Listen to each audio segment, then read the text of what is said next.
T20 చూసినట్టే ఉంటుంది. అందరూ చాలా కసిగా ప్రాక్టీస్ కూడా స్టార్ట్ చేశారు. థ్యాంక్ యూ అనంటారు. థ్యాంక్ యూ రాంబాబు గారు. Thank you Sriram. అండ్ నా ప్రభాకర్ గారిని మాట్లాడాల్సింది కోరుతున్నా. అందరికీ నమస్కారం. ఈ ప్రోగ్రామ్ని తన భుజాలపైన వేసుకొని ఇంత ముందు తీసుకెళ్తున్న రాంబాబు అన్నకి ముఖ్యంగా థ్యాంక్స్ అన్న. మీ వల్ల ఇంతమంది ఒక దగ్గర చేరే అవకాశం వచ్చింది. అండ్ తెలుగు సెలబ్రిటీస్ క్రికెట్ అనగానే మొట్టమొదటిగా గుర్తొచ్చే రెండు పేర్లు శ్రీకాంత్ అన్న, తరుణ్ అన్న. తరుణ్ గారు శ్రీకాంత్ అన్న అండ్ తరుణ్ గారు. వాళ్ళు స్టార్ట్ చేసిందే మన తెలుగు ఇండస్ట్రీకి కానీ తెలుగు ప్రేక్షకులకు కానీ సెలబ్రిటీస్ క్రికెట్ ఆడడం అనేది. అండ్ అది ఇప్పుడు ఏ రేంజ్లో వెళ్ళిపోయిందో మనకు చూస్తూనే ఉన్నాం. ఇంతకుముందు సంవత్సరానికి ఒకసారి కనపడే మ్యాచ్లు ఇప్పుడు ఆల్మోస్ట్ సెలబ్రిటీ మ్యాచెస్ కూడా ఎవ్రీ 2-3 months ఒకసారి కనిపిస్తున్నాయి.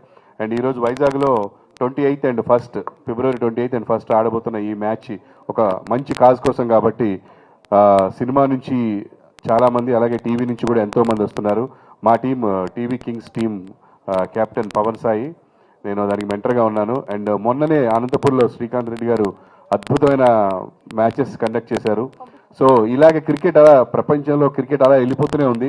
ఒక పక్క ఇండియన్ టీమ్స్ Under-19 అన్నీ మన వరల్డ్ కప్లు గెలిచేస్తున్నారు, గర్ల్స్ గెలిచేస్తున్నారు, ఐపీఎల్స్ అన్నీ జరుగుతున్నాయి. సో ఈ క్రికెట్ తోటి ఒక మంచి కార్యక్రమాన్ని తీసుకెళ్లాలనేది, ఎందుకంటే అందరికీ బాగా ఇష్టమైంది మన ఇండియన్స్లో ఈ గేమ్ కాబట్టి దీని ద్వారా గొప్ప కార్యక్రమాలు నిర్వహిస్తున్నారు.